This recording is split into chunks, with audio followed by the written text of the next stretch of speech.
E aí, paz, Senhor, tudo bom? Tudo ótimo. Tudo bem com você? Gustavo, tava Ah, falando com o pessoal aqui que nunca entrou, né? Que a Palavra de Vida Eterna é uma página que eu falo sempre do Palavra, estou sempre chamando pessoas novas. Então, fala, se apresenta pro pessoal aí, pro pessoal te conhecer. então, meu nome é Gustavo, né? Como todo mundo já viu aí. Eu sou economista, cristão, graças a Deus, nascido e criado na Igreja Assembleia de Deus, para a honra e glória do Senhor Jesus. Amém. E, e recebi o convite da Thalita, né, para fazer essa live aí, para a gente falar um pouquinho sobre finanças à luz da palavra do Senhor. Aceitei, e a gente hoje vai conversar um pouquinho sobre isso daí. Sou economista, como eu falei, trabalho na área de finanças já há um tempinho, na área de desenvolvimento econômico também, e estamos aí, vamos falar um pouquinho sobre finanças à luz da palavra do Senhor. Eu coloquei como ajustar a vida financeira, né, no título. Mas a gente vai falar quais são os pecados que minam a vida financeira. Então, como que você vai ajustar a sua vida financeira a partir daquilo que a gente vai falar aqui? Você vai parar de cometer esses pecados que estão minando a sua vida financeira, né? Para que você tenha saúde aí nesse campo da sua vida. Então, se essa live fizer sentido não só para você, mas também para outras pessoas, compartilha, né, nesse aviãozinho que tem aqui embaixo, para que mais pessoas também sejam alcançadas com essa palavra, né?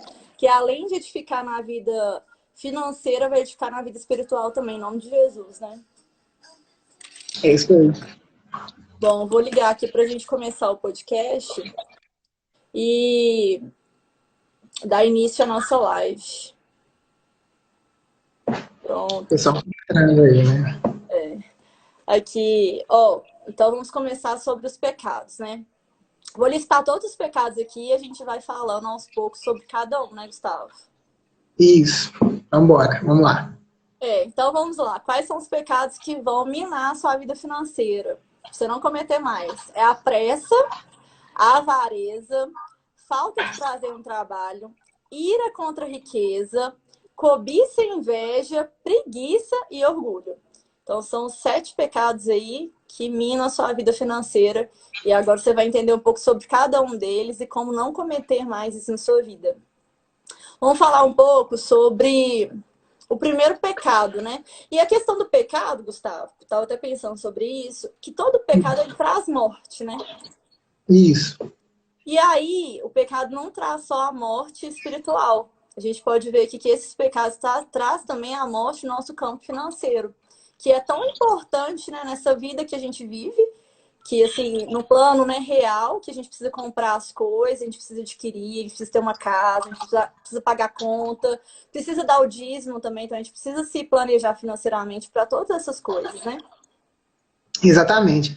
E é interessante o que você falou, porque no campo das finanças, a gente percebe, né, os livros que a gente lê e tudo, sempre está baseado em princípios bíblicos.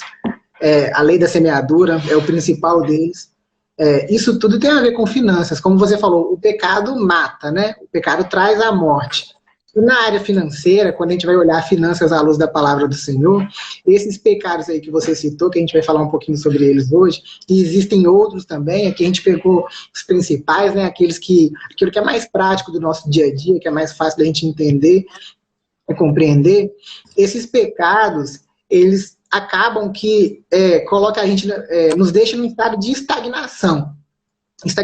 Esses pecados nos levam a cometer erros que vai influenciar tanto na nossa vida espiritual, na nossa vida pessoal, familiar, na nossa vida, no nosso relacionamento familiar, né, com os nossos pais, para quem é casado, né, com seu marido, com sua esposa, com seus filhos, e também nas finanças. E as finanças também têm um papel importante no relacionamento, né? Nas famílias. Muitas pessoas negligenciam as finanças, né? Dinheiro é uma coisa que a gente lida todos os dias. Todos os dias a gente lida com dinheiro. A gente paga alguma coisa, compra alguma coisa, contrata um serviço qualquer, seja lá o que for. Mas Recebe dinheiro alguma coisa, mas difícil, às vezes a gente recebe. é bom quando Não a é gente todo recebe. dia, É, mas... mas dinheiro ainda é um tabu, principalmente dentro da família, no ambiente familiar, entre marido e mulher e filhos, principalmente. Então a gente tem que entender esses pecados que a Bíblia fala, que a Bíblia cita, né? Principalmente ali no livro de Eclesiastes e Provérbios, né, que Salomão escreveu, e entender como que esses pecados influenciam tanto na nossa vida no dia a dia, né, pessoal, familiar, profissional, e também na nossa vida financeira. Porque a nossa vida financeira também, se a gente ir mal nas finanças, se a nossa família ir mal nas finanças, isso vai ter consequências nas outras partes também, na nossa vida conjugal, familiar e por aí vai. Então isso é muito importante que você falou. Até porque quando. Foi você que falou ontem, né? Que o pessoal, às vezes. Foi você, eu não sei. Que às vezes a pessoa tá assim com dívida e às vezes não consegue dormir à noite, né? Tem pessoas que têm esse problema, né? Eu acho que talvez é Exatamente. a maioria, né? Que se compromete mesmo com as pessoas. Porque quem não tá comprometido com o outro, não tá nem aí, tá devendo, né? Mas, Exatamente. e aí isso pode comprometer todo o seu, né, a questão do relacionamento familiar, né? Assim, você vai almoçar, você já almoça assim, pensando na dívida, você vai dormir, aí, sei lá, você não conversa direito com seus filhos, você não dá atenção para sua esposa, você fica preocupado, e aí passa essa preocupação, né, até para as outras áreas da sua vida, assim. Exatamente. O que você falou aí, eu estou estudando um livro, estava lendo um livro aí muito legal, chama Dívida Boa e Dívida Ruim, e o autor, a certo ponto, ele fala assim que quem tem dívidas não consegue viver plenamente, né? O que ele quer dizer? Não existe futuro se você tem um passado em que você deve por este passado, seja pelas suas más decisões financeiras que você tomou, por algo de errado que você fez. Então, infelizmente, né, você não vai ter um futuro se você não pagar as suas dívidas. É igual um financiamento. Você financia uma casa lá de 30 anos, né? 30 anos você está comprometido com aquilo ali. Só daqui a 30 anos aquilo vai ser seu. Quando você compra lá, não é seu, né? É do banco. Você está pagando para o banco para daqui a 30 anos aquilo ser seu. Então, é muito difícil a gente escalar, né, a montanha do sucesso se a gente tiver nas nossas costas uma mochila cheia de dívidas, né? Se a gente tiver nas nossas costas um passado recente de responsabilidade financeira. E para a gente, né, para nós que somos cristãos, isso é muito importante, porque, como eu disse, não precisa ser nenhum economista, especialista em finanças, para você poder administrar bem suas finanças. Né? A palavra do Senhor tem conceitos, tem princípios que regem as finanças, né? E nos mostra exatamente como a gente tem que lidar com as finanças. Isso é muito bom também, é muito legal também, porque se a gente for pensar, a Bíblia é um livro milenar, né? De milhões de anos, milhares de anos aí que foi escrito, os livros aí. E os conceitos bíblicos, né? Aplicado às finanças, até hoje está aí. Todo livro de finanças que sai é baseado em conceitos bíblicos, querendo ou não. Então a Bíblia é um livro super atual. A Bíblia é maravilhosa, né? Não, e assim, você falando de Bíblia, né? Que eu acho legal você colocar esse ponto aqui. Ou seja, muitos, aliás, todos, né? Eu vou falar todos, mas se eu tiver errado, você me corrige. Todos os livros de finanças hoje são baseados em princípios da Bíblia. Ou seja, olha o tanto que a Bíblia é importante, não só na nossa vida espiritual, né? Mas na nossa vida como um todo. E as pessoas, elas negligenciam a leitura da Bíblia. Achando, não, tem que ler hoje não, deixa para amanhã, sabe? E olha o tanto de aprendizado que ela tá deixando de colocar em prática, né? De aprender, claro, né? Colocar em prática na vida dela, que vai ajudar ela demais. Tanto assim, é claro, né? Igual eu falei da questão do dízimo, do casamento, né? Que a pessoa tem que dormir preocupada com a dívida é péssimo pro seu casamento, para sua vida, né? Você tem que pagar a escola dos filhos, né? Que eu vejo, eu acho, né? Com certeza. Que cuidar de um filho, né? Tem que pagar tudo para ele. É muito caro no Brasil. Então, assim, você tem que se planejar financeiramente. E eu acho que as pessoas estão deixando. Eu falo isso muito, né, com as pessoas que eu converso, assim, você está lendo a Bíblia? Como é que você tá? Não deixa de ler, não. Nem que seja um versículo por dia. Abre lá em Provérbios, que é o que você vai conseguir ler um versículo, né? Ou até Salmos também. Mas você não vai ficar assim, meio, né, sem entender o versículo. Lê um versículo por dia, sabe? Para começar a ter também um hábito, né? Porque Exatamente. é sabedoria pura. E se você colocar em prática tudo aquilo ali, nossa, A gente não imagina, né? É, Porque muitas pessoas que não, até quem não é cristão, né, e não tem um conhecimento mínimo da palavra do Senhor, pensa que a Bíblia é um livro puramente espiritual. E, na verdade, a palavra do Senhor, ela é espiritual, sim, né, todos os ensinamentos ali, mas ela se aplica a todos os campos você consegue tirar alguma coisa da Bíblia. E nas finanças, ela é essencial. Né? Como eu falo, quando a gente estuda a lei da semeadura na Bíblia, por exemplo, é finanças purinha. É finanças purinha. Tem um autor que diz assim também que uma das limitações do ser humano, né, se não a maior de todas, né, e que muita gente acha que é uma coisa muito ruim, é o fato de que o ser humano não consegue enxergar muito, ele não consegue enxergar além daquilo que os nossos olhos podem ver, né? Nosso limite é isso daqui, são os nossos olhos. Por isso que a gente carrega uma série de preconceitos em relação a várias coisas, né? Mas isso, na verdade, não é uma coisa ruim. Por que não é uma coisa ruim? Porque o fato de sermos limitados e não conseguimos enxergar além daquilo que os nossos olhos podem ver, faz para o bom ser humano, né, para o prudente, para o homem prudente, faz ele estabelecer uma série de critérios para fazer as coisas. Por quê? Porque ele sabe que existe um risco, porque ele não sabe o que tem lá na frente, né? Então, esse autor diz assim, ele fala o seguinte, ele fala que a única forma que nós temos de nos conectarmos com o futuro é através da lei da semeadura. Isso está num livro de finanças.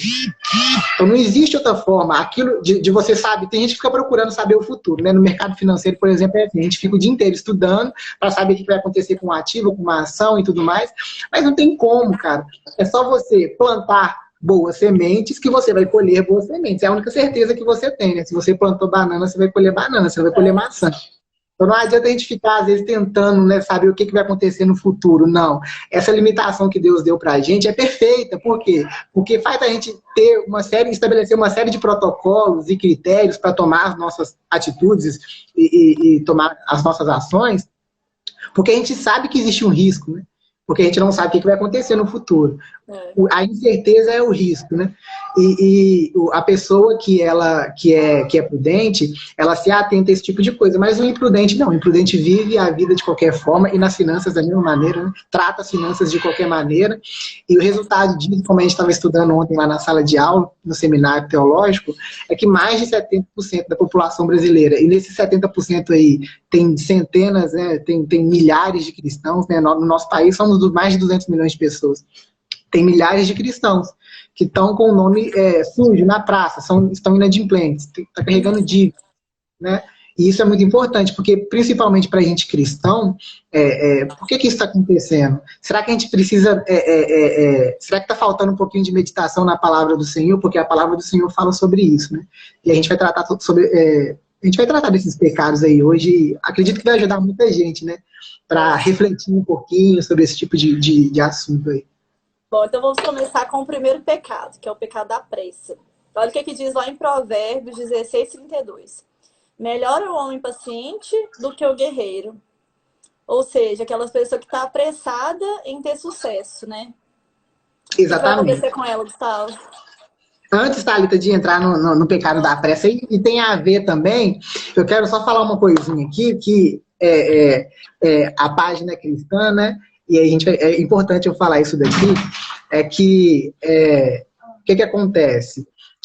Existe uma série de erros, Thalita passando aqui, existe uma série de erros de interpretações da Bíblia, e também ligado a fatores culturais, que fazem as pessoas, né, principalmente nós que somos cristãos, a tomarem certas atitudes e ter certos tipos de pensamentos, de crenças erradas em relação ao dinheiro, ao sucesso financeiro. E eu coloquei algumas aqui, ó, que é importante a gente falar, né? Existem dois extremos, né?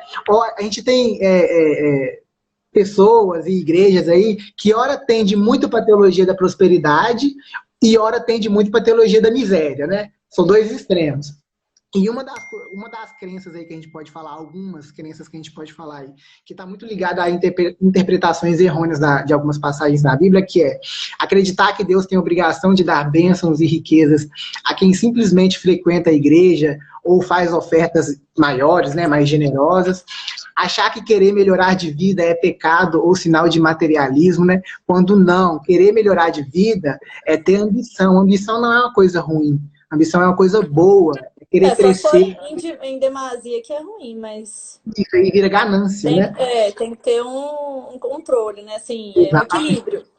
Exato, aí vira ganância, né? A ambição, ela é uma coisa boa. A ambição é um instinto, é um sentimento que Deus deu pra gente, que nos move a crescer, a não ficar estagnado. O ser humano tem que ser ambicioso. O que nós não podemos ser é gananciosos. Entre a ambição e a ganância, existe uma linha aqui, ó, no meio, fina entre as duas. Essa linha se chama ética. Você é ambicioso a partir do momento que você quer crescer e prosperar com como fruto do seu trabalho. Né? Você trabalha, gera valor, e a partir do momento que você passa a gerar valor, você tem uma recompensa financeira por isso. Esse é um ambicioso, é aquela pessoa que quer gerar valor. O ganancioso é aquela pessoa que está disposta a tudo pelo dinheiro. Ela passa por cima dos outros, ela usa de métodos antiéticos, corrupção, desonestidade, e por aí vai. Outra coisa, considerar a riqueza e dinheiro como algo sujo. Isso é uma coisa que está impregnada na nossa sociedade. Dada a desigualdade do nosso país, né, existe uma distância muito grande entre os mais ricos e os mais pobres, então muita gente considera dinheiro como algo ruim. Vê geralmente as pessoas muito ricas como pessoas ligadas à corrupção ou à desonestidade, ou fulano tem muito dinheiro, então fulano é metido, né? Sempre tem esse tipo de coisa, esse tipo de comentário. E não, quando a gente deve olhar essas pessoas que têm um sucesso financeiro, pessoas honestas, e tomar como base, né, como exemplo, né? Como que essa pessoa alcançou o sucesso financeiro? Será que eu posso olhar e copiar alguma coisa, né? Será que eu posso aprender com ela? Outra coisa, não diferenciar, isso a gente acabou de falar, não diferenciar a ambição que é positiva, que é o desejo de crescer e prosperar, da ganância, que tem a ver com egoísmo e que é recriminado na Bíblia. E por último aqui, esperar que Deus providencie tudo, sem que a pessoa precise fazer absolutamente nada para alcançar o sucesso e a prosperidade. É aquelas pessoas que falam assim, eu estou esperando em Deus, eu estou orando, mas fica em eterno estado de oração. Não trabalha, não estuda, não lê um livro, não faz nada, é preguiçoso purinho. E tá sempre falando que está Se esperando tiver em Deus. só orando, tá bom, né? Pois é, mas a oração, mesmo, né? a oração sem ação, ela não vai surtir tanto efeito, né? É igual quando a gente vai orar para alguém que está passando uma necessidade, está precisando de comer. Aí você vai na casa da pessoa orar, mas não leva comida. Acho que é difícil. Entendeu? Então, só orar e não agir, não vai ter tanto sentido não, né? Deus gosta e Deus está em busca de pessoas que estejam dispostas a trabalhar, a se movimentar, porque Deus deu racionalidade, Deus deu inteligência para a gente justamente para isso. E sobre a pressa, para não alongar, a pressa no mundo das finanças, ela vai se manifestar principalmente quando as pessoas querem conseguir o sucesso financeiro de maneira rápida. A gente vê isso muito hoje. Na verdade, a nossa geração é assim, né? A geração digital é assim. Antigamente, eu estava estudando sobre isso também, antigamente, eu gosto de refletir nesse tipo de coisa, que eu sou meio... Eu acho que eu nasci na época errada. Eu acho que eu nasci na época errada. Eu sou meio antigo, eu gosto de tudo antigo. E eu fiquei refletindo porque antigamente, por exemplo, se eu quisesse falar com você que está aí no Barreiro, eu tinha que enviar uma carta para você. Ou se eu quisesse falar com alguém... Pensando bem antigamente, né? Lá na época de Salomão.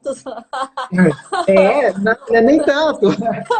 1900 e pouquinho aí, há poucos anos atrás, aí era assim. Se eu quisesse enviar uma carta para um familiar que morava em outra cidade, eu tinha que enviar uma carta. Se eu quisesse falar, né, enviar uma mensagem, eu tinha que enviar uma carta, porque telefone era muito caro, não tinha internet, né, e tudo mais. Então, nós tínhamos uma predisposição à paciência. A gente tinha que lidar com instrumentos mecânicos, a gente tinha que esperar, a gente tinha que ser mais exato, né? Exemplo, a máquina de escrever, por exemplo. A máquina de escrever não tem Ctrl+C, não tinha Ctrl+C e Ctrl+V, Ctrl+Z. Né? Então, a gente tinha que ser mais assertivo. Eu acho que nem tinha como apagar, será que tinha? Não tinha apertou, já... Nossa. Exato. Você tinha que borrar por cima, tinha que borrar a tinta por cima para tentar consertar o seu erro.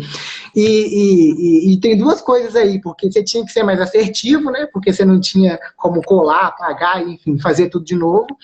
E lidar com o erro era uma coisa mais natural, porque o erro era mais comum. Não que o erro deixou de ser comum, o erro é tão comum Só que quanto é é mais hoje. fácil para Para você consertar. consertar. Exatamente. E hoje, como hoje é tudo no digital, né? Eu consigo falar com o outro, mandar uma mensagem tudo na hora, fazer agora com o Pix aí, né? Nos bancos aí, os pagamentos, as transferências, vai ser tudo na hora, no mesmo instante, 24 horas por dia, 7 dias da semana e tudo mais. Então a gente está acostumado com um mundo que é tudo muito rápido. E a gente quer o sucesso também muito rápido. Né? E, na verdade, sucesso não tem a ver com rapidez. Sucesso é como uma árvore, né? Para você plantar uma árvore, você tem que ir lá na sementinha, plantar a semente, regar, deixar ela tomar um solzinho, regando, colocar adubo. Sucesso é isso. Você não vai ter sucesso sem estudo, você não vai ter sucesso sem mentoria, você tem que ser mentorado por alguém. Você tem que trabalhar com pessoas que sejam boas naquilo que elas fazem, naquilo que você faz. Você tem que ter exemplos a seguir, porque Tem que a ter gente uma não base aprende. sólida, né? Exato, a gente não aprende tudo em livros e cursos, né? A experiência conta demais e não tem outra forma Os de erros, ter. né? Exato, não tem outra forma de ter experiência sem tentar, sem errar. Então, o pecado da pressa é justamente isso. Tem, até quando a gente está vendo vídeos no YouTube aí, tem aqueles vídeos de pessoas que falam assim, como ganhar R$ 3.000, R$ 500 em 5 segundos. Aqui, eu vou comprar um cafezinho aqui, vou fazer uma operação e vou pagar. Gente, não existe isso. Isso é gatagem purinha. Isso é para ativar lá um gatilho mental na sua mente, a ganância das pessoas, que é o pecado da pressa aqui para a gente, né? Que a Bíblia fala sobre isso, para tirar o seu dinheiro e tudo mais. Então é justamente isso. Para ter sucesso, resumindo o pecado da pressa aí, você vai falar mais. Para ter sucesso, demora, dói e dá trabalho. Então não queira ter Dá sucesso, trabalho. E dá quanto mais, muito o trabalho. pessoal acha que. Eu lembro de uma pessoa que abriu uma empresa e ela falou assim comigo: Ah, para abrir empresa não precisa fazer administração, não. Mas aquilo já doeu, né, no meu coração aqui, lá no fundo. Porque eu já estava fazendo economia e junto com a economia eu fazia algumas matérias de administração. E aí eu pensava, como que você vai abrir uma empresa sem ter uma administração? Até aí tudo bem. Aí a pessoa vira para mim e fala assim, ah, porque eu quero acordar 11 horas da manhã. Aí eu pensei, gente, essa pessoa abriu uma empresa, tá? Só não sei como é que ela tá hoje, mas assim, Imagina. porque quanto mais você tem dinheiro, as pessoas acham assim, ó, quando eu tiver dinheiro, eu vou solucionar vários problemas. Sim, você vai, alguns talvez, né? Por exemplo, você vai ter que ficar preocupado com algumas dívidas, né, básicas de luz, conta de telefone, essas coisas. Mas vão surgir novos problemas, Exato. né? Novos E desafios. o que você falou? Novos desafios, todos os dias, né? Vai aparecendo coisa diferente. E igual você falou, né? Assim, crescer demora, crescer precisa de uma base sólida e não tem um jeitinho brasileiro para você crescer, né? Então, se Exato. você, igual você falou, até que essa questão que você falou dos vídeos no YouTube, né? Das chamadas, por exemplo, ganhe R$ 500 em 2 segundos. Quem vai cair também é aquele que é muito ganancioso, né? Porque quem, assim, tem sabedoria sabe que as coisas não são assim. A gente precisa de cautela para crescer, enfim, para fazer tudo na vida, né? Inclusive. E orar também, inclusive, é bom antes, né?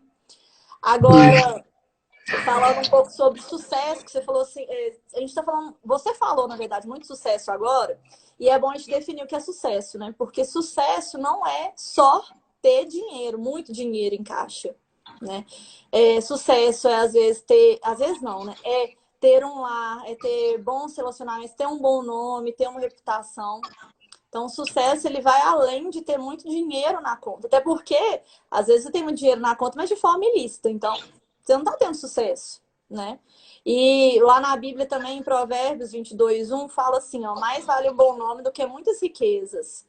Então, é sua reputação, ser respeitado por aquilo que você faz. Né? A questão até de Salomão, eu estava lendo ontem, foi em Crônicas, que fala que uma rainha foi a Salomão para ouvir dele, né, a sabedoria dele, e levou assim, sei lá quanto que foi uma centena de ouro, de pedra preciosa e tudo, só Muita para ouvir coisa. Salomão falar. E aí ela ainda disse: Nossa, a sua fama é menor do que aquela que realmente eu constatei agora. Então, assim, é ter reputação, sabe? Até a questão que eu falei assim, quando você estiver num patamar muito alto, né? Não sei o que eu falei direito, foi bem no início aí da live. O pessoal vai querer te ouvir. E aí, só para você falar 5 minutos, você já está ganhando milhões, mas para isso você precisa ter errado, você precisa ter acertado, você precisa ter a base, você falou, mentoria, ter lido, ter agregado valor em você, ter, como que fala, ter investido em você, né, no conhecimento, que é a coisa que não pode te tirar. Apesar que eu tava pensando que essa frase não é tão verdadeira, não. Porque dependendo do tempo que você fica sem estudar aquela coisa, você esquece. Então é você que tá tirando o seu próprio conhecimento, entendeu? É. O conhecimento é exercitado, né? Se Tem você que lê exercitar. por ler, se você lê por ler, o seu cérebro entende que aquilo não é importante para você. Eu estava estudando um pouquinho sobre neurociência agora e é justamente sobre como aprender. É bem legal, né? Se você vai fazer um curso, você vai aprender como aprender. E uma das técnicas que o neurocientista que leciona o curso, ele fala, é a repetição espaçada, que é quando você precisa aprender alguma coisa, né? Aí isso para a Bíblia funciona demais. É você ler aquele versículo, aquela palavra que você quer falar Memorizar. mais sobre ela, né? Memorizar ou fazer um estudo, alguma coisa do tipo. E ao invés de você ficar lendo aquilo todos os dias, né? Você lê ela hoje, faz um resumo, faz ali o seu estudo ali, os seus tópicos, e daqui a 3 dias você torna a ler de novo. Mas você não vai ficar os outros dias sem ler, não. Você vai ler outras coisas, né, na Bíblia. Aí daqui a mais 2, 4 dias você torna a ler, porque quando você relembra do seu cérebro daquela informação lá que você leu alguns dias atrás, você começa a enviar uma mensagem para o seu cérebro, porque aquela informação é importante. Então você não esquece mais, fica igual andar de bicicleta, né? Você aprende uma vez, vai praticando, aí você pode ficar lá 30 anos sem andar de bicicleta, que depois você vai voltar ali a andar de novo. Acho que não, João. Acho que não seria no meu caso, não. Tô brincando. É porque depois de muito tempo eu fui tentar andar de bicicleta, que horror que foi. Mas assim, passou um tempinho, tipo 1 hora, aí eu já fiquei melhor. Mas, nossa, no início foi bem ruim. Mas aqui, outro pecado, vamos lá. Avareza. Lá em 1 Timóteo 6,10 diz, porque o amor ao dinheiro é a raiz de toda espécie de males. E nessa cobiça, alguns se transpassaram a si mesmos com muitas dores. E a avareza é o excesso, né, de apego ao dinheiro, né? É como se o dinheiro fosse o seu senhor. Então, assim, é aquela busca excessiva, né? Ou seja, eu tenho que trabalhar 24 horas por dia porque eu preciso de dinheiro. E é lógico que a gente precisa de dinheiro para muita coisa, mas não é para tudo, né? A gente não precisa morrer para trabalhar também, né? Para querer algo que às vezes vai chegar na sua mão e não vai fazer sentido, porque o dinheiro, né, sem você ter um propósito antes, né? O que eu vou fazer com aquele dinheiro? Né? Não faz muito sentido. Exatamente. A avareza também, a gente, nesse sentido aqui da palavra de Deus, a avareza é o apego excessivo ao dinheiro, mas ela também pode se traduzir nos dois extremos, no apego excessivo ao dinheiro e aquilo que a gente falou lá anteriormente, que é o desprezo ao dinheiro, né?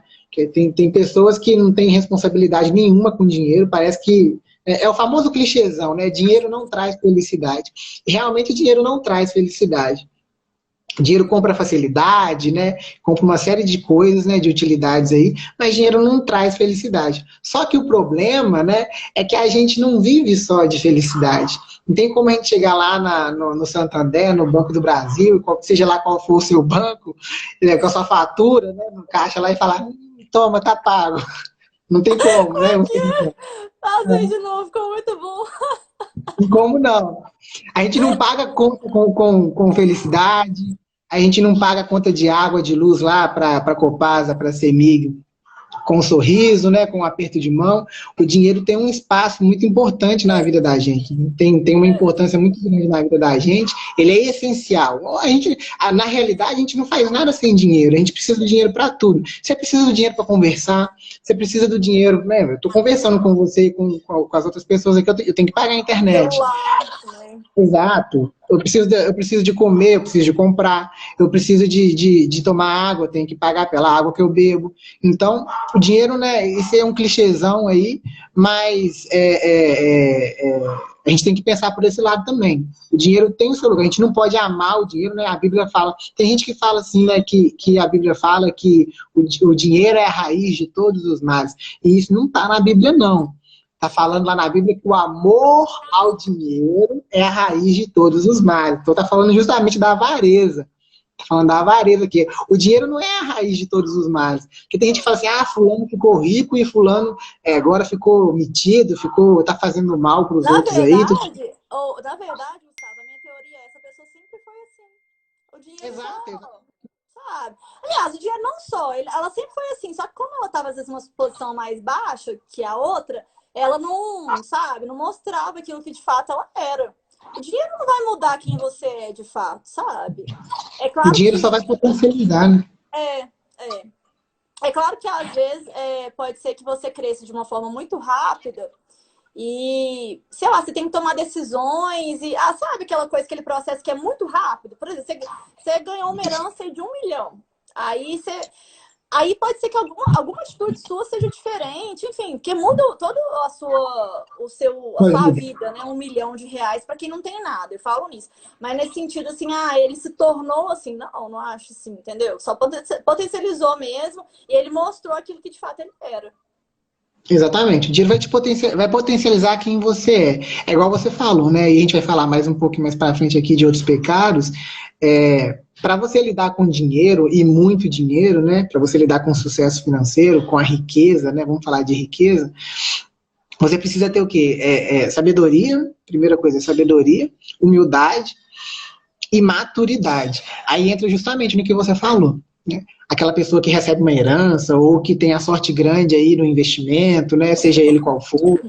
A pessoa ela não tem maturidade para lidar com aquilo. Então existe um tempo de transição. Até a pessoa entender de fato, né, a magnitude daquilo que ela tem agora, como ela tem que se posicionar agora, né? Aí o dinheiro vai potencializar ela, seja aquilo que ela for. Existe um período de transição que ela vai ter maturidade, que ela vai criando maturidade para lidar com aquilo, vai adquirindo sabedoria e tudo mais, mas a médio prazo, médio e longo prazo, o dinheiro não vai mudar ela. A curto prazo ela tem um susto e ela pode tomar uma série de atitudes que vai contra até aquilo que ela acredita, os princípios que ela tem. Mas a médio e longo prazo, ela só vai potencializar aquilo que ela já é. Se ela for uma pessoa gananciosa, ela vai continuar a querer mais dinheiro, vai passar por cima dos outros, vai humilhar as pessoas, vai ser orgulhosa, arrogante. E se for uma pessoa humilde, ela vai ajudar as pessoas, familiares, né? Ela vai lidar com o dinheiro, usar o dinheiro de uma forma, né, com sabedoria, né? Lá em 1 Timóteo fala assim, manda aos ricos deste mundo que não sejam orgulhosos, nem ponham a esperança na incerteza das riquezas, mas em Deus, que abundantemente nos dá todas as coisas para delas gozarmos. Que façam o bem, enriqueçam em boas obras, repartam de boa mente e sejam comunicáveis, acessíveis. Então, é o que você falou, né? É o amor ao dinheiro que é um problema. Não é o dinheiro em si, né? Até porque, igual você falou, né? A pessoa tem muito dinheiro. Se ela é humilde e, bom, ela quer ajudar outras pessoas e tudo, por que o dinheiro iria fazer mal a ela? Iria fazer bem, porque sim, né? Deus estaria colocando a pessoa certa para que ela pudesse repartir para mais pessoas, né? Exatamente. É engraçado assim, que a gente fala, né, o clichêzão, dinheiro não traz felicidade, né, mas ele tem o seu, a gente tem que assumir e entender que ele tem um papel importante na vida da gente. Mas mesmo assim, tem muita gente que, Max, seja boa noite, Max, Matheus, tem muita gente que acha que dinheiro de fato traz felicidade, né? Tem gente que fala assim, quando eu ficar rico, eu vou ser feliz, ou acha que esse monte de gente rico que tem aí é artista, cantor, enfim, político, né, que tá rico com o nosso dinheiro, enfim, empresário, acham que essas pessoas são plenamente felizes. Mas a realidade é que se o dinheiro que essas pessoas têm fosse capaz de fornecer tudo aquilo que essas pessoas precisassem para ser plenamente felizes e realizadas, a gente não ia ver um monte de gente aí com depressão, gente rica com depressão, se matando, afundado nas drogas, né, remédio controlado e tudo mais, porque o dinheiro ele vai comprar facilidade. Por exemplo, o dinheiro vai te comprar um apartamento, uma cobertura de luxo, um triplex, uma mansão, mas ele não pode te comprar um lar, uma família, né, uma vivência harmoniosa com a família. O dinheiro pode te comprar remédio, o melhor plano de saúde, mas o dinheiro não vai te comprar a saúde. Entendeu? Então o dinheiro compra facilidade. Você pode colocar esperança nele, né? Exato. Então por isso que a Bíblia fala, gente, não ame o dinheiro. O dinheiro não é a raiz de todos os males, é o amor ao dinheiro, que é a raiz de todos os males. O último comentário a respeito disso daqui, Thalita, para não alongar também, para não te atrapalhar aí, é que o versículo que você leu é muito legal, porque, ó, manda aos ricos deste mundo que não sejam orgulhosos, nem ponham esperança na incerteza das riquezas, a incerteza, o que a gente falou lá em cima, mas em Deus, que abundantemente nos dá todas as coisas para delas gozarmos. Que faça o bem, as boas obras aí. A gente não é salvo por isso, né? Por boas obras, é pela fé, pela graça. Mas aqui, o salvo, ele faz boas obras por ser salvo. É uma característica do salvo é fazer boas obras. Então, ó, que faça o bem, enriqueçam em boas obras, repartam de boa mente. Aqui está a empatia de olhar e entender a dificuldade do meu irmão, do outro, de quem está do meu lado. E sejam comunicáveis. E eu amo essa palavra, e sejam comunicáveis. Você já viu aquela pessoa que, né, o cara mal conseguiu alguma coisa ou subiu. Em empresa acontece isso, né? O cara é supervisor. Eu trabalhava no banco como supervisor de crédito, e eu tinha um amigo que era supervisor junto comigo. Aí todo mundo fica, né, naquela de, eu quero chegar lá no cargo de coordenador, né, e tudo, né, dentro de empresa a gente tem isso. E teve um dia que ele foi a coordenador. Mas o cara não olhava na minha cara mais, ele não conversava comigo. Porque, poxa, eu sou coordenador, agora eu tenho que conversar só com coordenadores, né, seja um comunicável, não importa se você é um empresário, se você é um engenheiro, um economista, um trabalhador comum, uma faxineira, um vendedor. Gente, sejam comunicáveis. Todo mundo tem que ter acesso a você, você tem que saber conversar com todo tipo de público, seja rico, pobre, branco, negro, amarelo, asiático, brasileiro, africano, seja o que for. Aí já fica difícil, agora você vai ter que ter um inglês aí, né, Ale? A gente consegue conversar com todo mundo, né? Só Não, tô amiga, né? Isso é verdade, mas assim, você falou da questão da pessoa subir de cargo, né?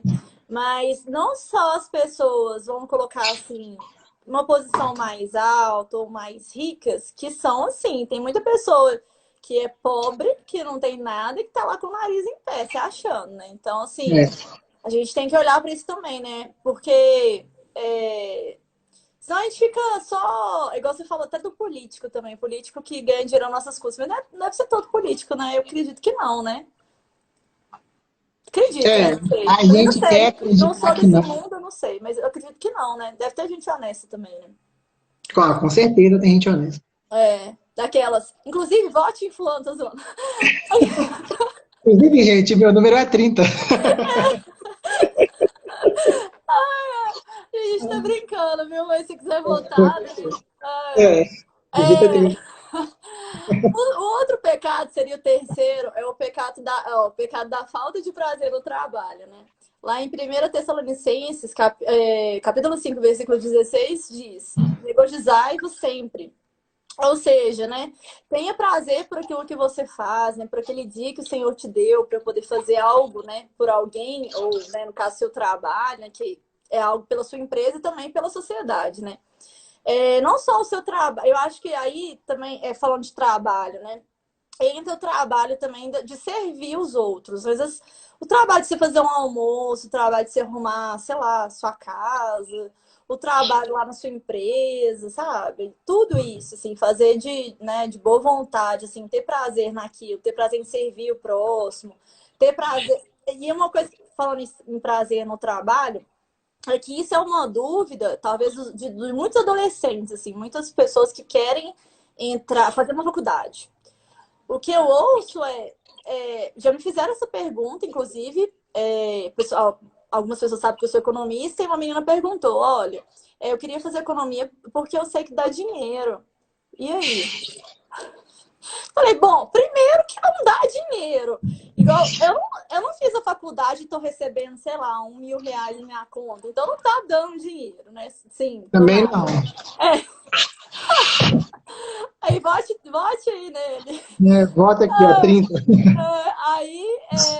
Então, a questão a gente não tem que pensar, aí eu já tô falando até para os jovens mesmo, a gente não tem que pensar naquilo que dá dinheiro, porque tudo que você fizer bem feito vai dar dinheiro. Até um mestre de obra, se ele for um bom mestre de obra, ele pode cobrar, eu não sei quanto tá cobrando hoje na média, né? Mas ele pode cobrar muito por dia de trabalho. Exatamente. Porque ele faz aquilo de bom grado, e quando você faz de bom grado, você tem, né? vontade, prazer naquilo, você começa a se aperfeiçoar, você vai fazer aquilo bem feito, né? Você não vai fazer aquele trem tocado só para acabar rápido e tudo, e você vai ganhar dinheiro em qualquer área que você quiser. Qualquer área. Exatamente. É o trabalho bem feito, né? Porque tem muita gente falar sobre falta de prazer no trabalho é muito legal também, porque a cultura brasileira ela é muito a gente conhece, né? Vamos ser sinceros. Nós somos um dos países que mais tem feriado. E quando tem um feriado na quinta, até falei isso ontem lá no seminário, tem um feriado na quarta. A galera quer emendar a quinta, sexta, se bobear, emendar a segunda também, que não tem nada a ver com a semana. Né? Então, a gente não tem uma cultura dedicada ao trabalho. O Brasil não tem uma cultura dedicada ao trabalho, ao planejamento, à organização. A gente vai, né, na onda, né? Tá indo, vamos embora, o barco tá saindo, a gente pula lá na hora e vamos embora. E isso é uma coisa muito ruim, porque o pecado da falta de prazer no trabalho está muito ligado à preguiça. A gente vai falar sobre preguiça aí também, mas está muito ligado à preguiça, né? Tem gente que não consegue ter prazer em trabalhar. A pessoa só sente prazer em qualquer outra coisa aí de lazer, né? Jogar bola, ir no shopping, comprar alguma coisa, seja lá o que for. Mas a pessoa não tem prazer em trabalhar. E quando você não tem prazer em trabalhar, o resultado disso é o quê? É um trabalho mal feito. Você vai fazer aquilo com má vontade, né? É o que você falou, economista, gente, economista não dá dinheiro, não. Tem que trabalhar muito para dar dinheiro. Mas o sucesso do seu trabalho, né, que é o sucesso monetário, né, o que as pessoas querem, ela não está ligada. Você não vai chegar lá pensando no dinheiro. Você vai chegar lá pensando no trabalho. O que eu tenho que fazer? Quais são as minhas atividades? No caso, eu trabalho com análise, eu trabalho com mercado financeiro, com análise de ativos e tudo mais. Então, eu tenho que fazer a melhor análise possível, entendeu? Eu tenho que gerar valor.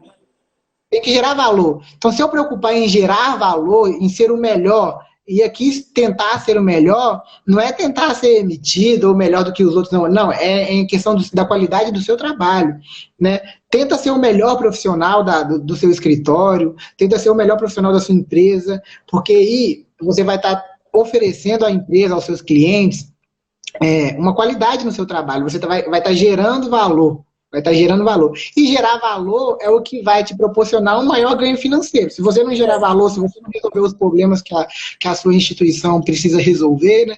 Se você for só aquela pessoa que leva problema para o chefe, já viu aquela pessoa que só leva problema para o chefe? Olha, chefe, eu tenho um problema nisso aqui, um problema...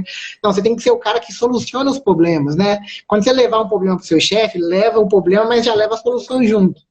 Então, você tem que ser o cara que gera valor, gera valor, gera valor. E eu queria falar uma coisinha aqui também, que é o seguinte, né, as interpretações erradas que muita gente tem, né, principalmente relacionada a trabalho aí, ó, que eu escrevi, tá escrito aqui, ó, existe também uma ideia por aí que está impregnada na nossa cultura de que trabalho é um castigo. Tem muita gente que acha que trabalho é um castigo, né, e essa ideia errada aí pode ter se originado de uma análise equivocada da Bíblia, e com certeza também da falta, né, para nós que somos cristãos, da falta de conhecimento da integralidade da palavra do Senhor. Está escrito lá em Gênesis 3,17, né? Sobre como Adão pecou e a partir de então ele teve que trabalhar para ganhar o pão com o suor do seu rosto, né? Isso levou muita gente, né? Já ouvi pregações de pastores, né? Falando sobre isso daí. Interpretar isso como que o trabalho foi um castigo dado por Deus pelo pecado de Adão. Só que, na verdade, Adão já trabalhava antes do pecado. Né? Ele já trabalhava. Deus não mandou ele colocar o nome dos animais? Foi um trabalho que Deus mandou para ele, né? Ele comia, ele tinha que colher lá, enfim, Adão cuidava do jardim, ele era o administrador do jardim. Então, Adão já trabalhava desde sempre. O trabalho, quando Deus fala lá que ele teve que viver do suor do seu rosto, não foi um castigo pelo pecado de Adão, porque ele já trabalhava. O próprio Jesus enaltece o trabalho, né? Ele fala, meu pai trabalha até agora e eu trabalho também, lá em João 5,17. E no Salmo 28 também, para esclarecer também, fala que uma pessoa abençoada vive do trabalho de suas mãos.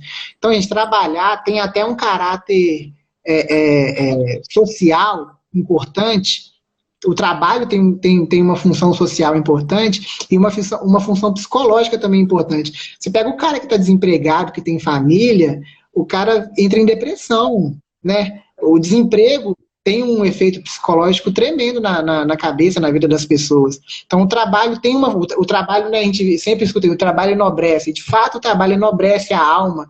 O trabalho coloca a gente em pé de condição de falar com as pessoas, né? O trabalho faz a gente se sentir Útil, e se né? tornar prestativos. Exato, útil, se tornar prestativo. A gente tem que servir para alguma coisa, né? Quando Jesus trabalha com o conceito de líder-servidor, né, maior é aquele que serve e não aquele que é servido, é justamente isso. Né? Se você não for útil para nada e não servir para nada e nem ninguém, nenhuma empresa vai te contratar e ninguém vai querer ter relacionamento com você. É verdade. Outro pecado, indo para o quarto pecado, né? Nosso tempo tá curto. É a ira contra a riqueza. Então, lá em Gênesis, capítulo 3, versículo 2, diz assim: Abrão era muito rico em gado, em prata e em ouro.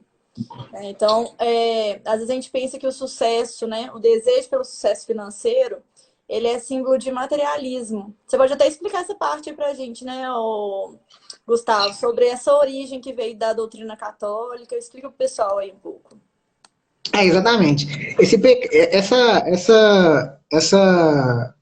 Essa ideia, né, de que acumular riquezas, né, é pecado, isso é uma doutrina que vem lá da Idade Média, uma doutrina católica da Idade Média, na qual a igreja ensinava, e a gente sabe que naquela época as pessoas não tinham acesso à Bíblia, né, era só os padres, né, os sacerdotes que tinham acesso a isso, e eles falavam o que eles queriam, né, o que a igreja quisesse, eles falavam que estava escrito e as pessoas acreditavam e faziam.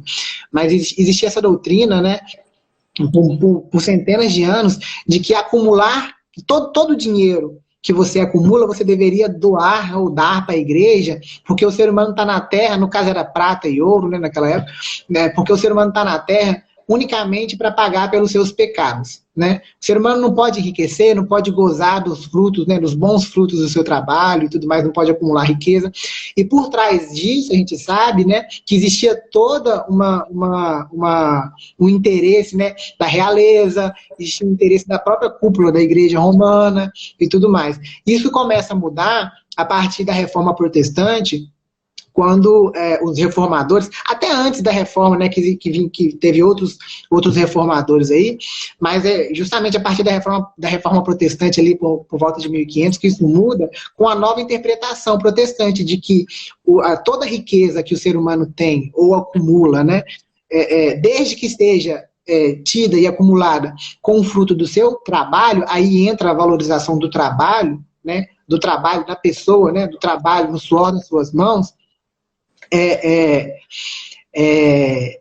Toda riqueza acumulada, que seja a partir do seu trabalho, ela é abençoada por Deus, desde que seja pelo suor do seu trabalho, pelo seu trabalho, e desde que ela seja gasta, utilizada, né, observando, né, o conceito de santificação, né, de ser santo, né, desde que você não use a sua riqueza para fazer mal aos outros, que você não use a sua riqueza para se entregar aos desejos da carne, o que Weber, por exemplo, né, lá naquele livro que ele escreveu sobre a ética protestante e o espírito capitalista, ele trata esse princípio cristão protestante, né, de liberdade, de santidade, né, que ele troca aí santidade por ascese, que é não se deixar levar pelos desejos da carne, ele trata isso como ascese protestante, e a ética protestante, ele trata isso de uma forma bem legal, né? Aí vem a valorização do trabalho, tanto que a partir da reforma protestante, a gente teve uma nova interpretação de trabalho, né? A gente tem os próprios Estados Unidos, que foi colonizado por puritanos, protestantes,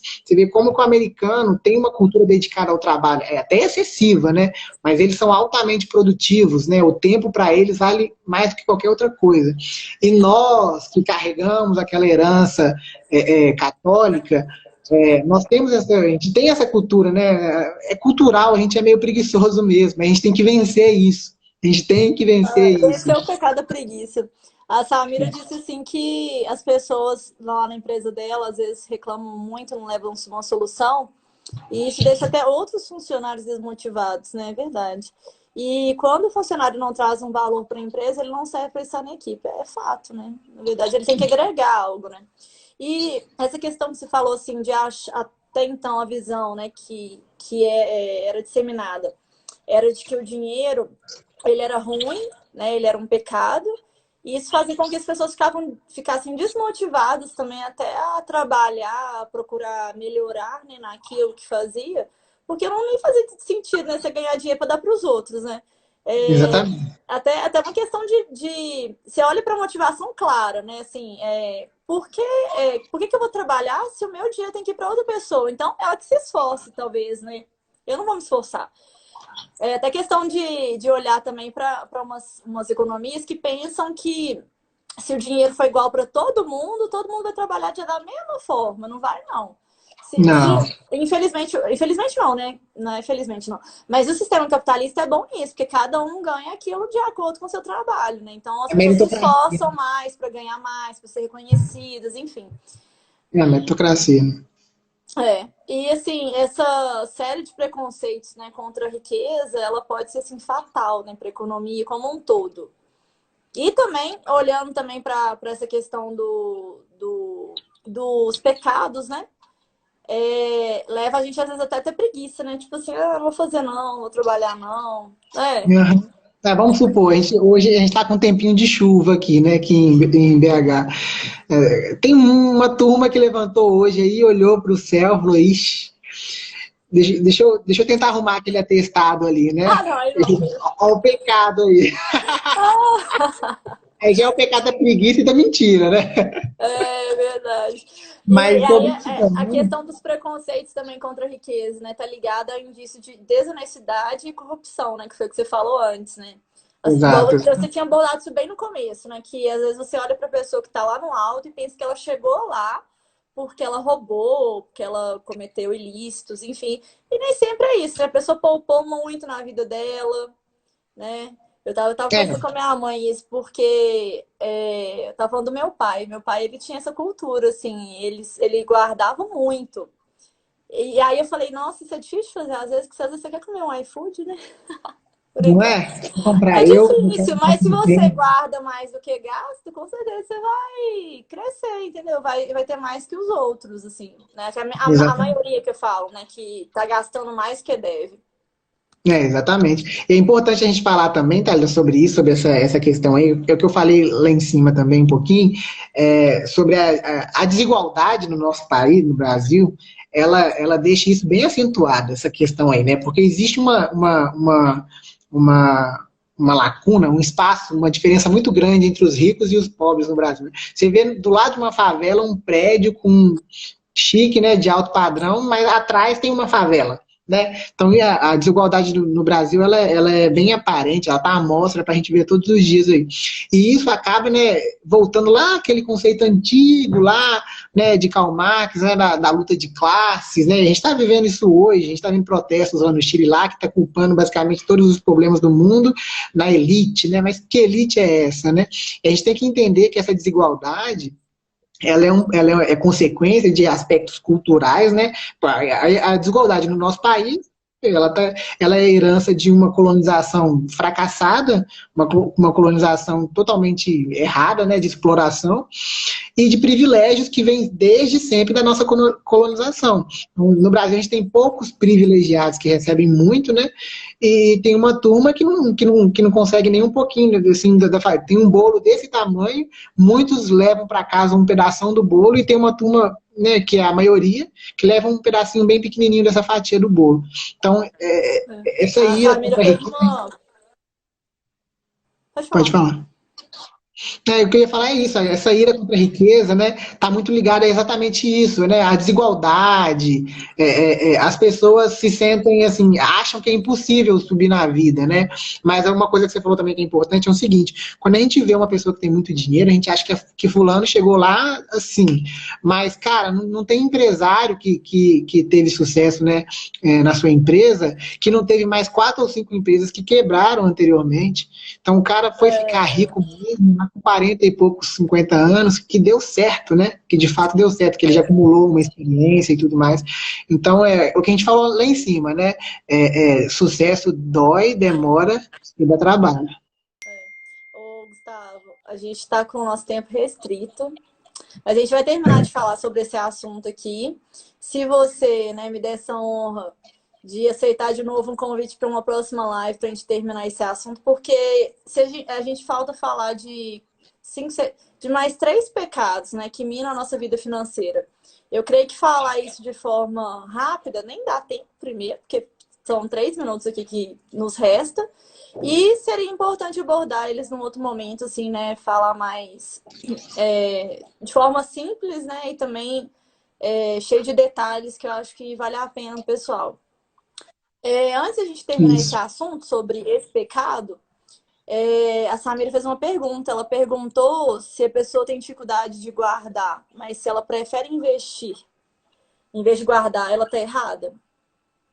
Bom, na verdade, para você investir, primeiro você tem que guardar. Né? São caminhos. Quando você vai investir, a primeira coisa que você vai fazer é poupar. Sem poupar, para capitalizar alguma coisa, você tem que ter dinheiro. Não tem como capitalizar se não tiver dinheiro. Então, o primeiro passo é guardar, mas guardar como? Né? Você vai separar lá um pedacinho do seu salário, da sua renda, e vai investir. Mas o primeiro passo é guardar. Se você começar a guardar um pouquinho, aí você vai aprender a investir. Mas se você já guarda, você já está na frente de 90% das pessoas. Foi até que você falou ontem, né? Bom, e Exato. o último assunto, o último ponto que eu quero falar aqui é a questão da desonestidade. A gente está falando muito da questão de olhar para as pessoas que têm mais dinheiro e pensar que elas chegaram ali de forma desonesta. Mas a gente tem que lembrar também que tem muita gente de classe média, baixa, enfim, que faz muitos gatos de energia, né? E isso também assim, roubar, né? Infelizmente. É isso, é É, roubar, é juntar um dinheiro, né? Deixar de pagar um dinheiro numa conta de, sei lá, TV a cabo, né? Mas na verdade de forma ilícita, né? Então, na verdade, a gente não pode olhar só para a pessoa que chegou num patamar alto e achar que só ela foi desonesta. A gente tem que olhar também que tem muita gente fazendo coisa errada nos dias de hoje, né? Pessoas de classe mais baixa. E eu tenho 1 minuto para despedir. Agradeço a sua participação. A gente vai ver se a gente retorna, né, para o próximo encontro para a gente terminar esse assunto. Se você gostou aí, se depois clica em curtir, que eu vou deixar no IGTV aqui o vídeo. Não se esqueçam também das camisas que eu vou postar essa semana, acompanhar, né? Você já viu as camisas que eu postei, ô, Gustavo, ou não? vi, tá chique demais, hein? Pois é. Então, Uma camisa chique. se você quiser aproveitar a promoção da pré-venda, você me chama, que na pré-venda eu vou lançar preços exclusivos aí para todo mundo, para que todo mundo fique estiloso e ainda leve a palavra de Deus, né, na camisa. É isso aí. Obrigado, tá aceito o convite e assim que você marcar aí, a gente volta aqui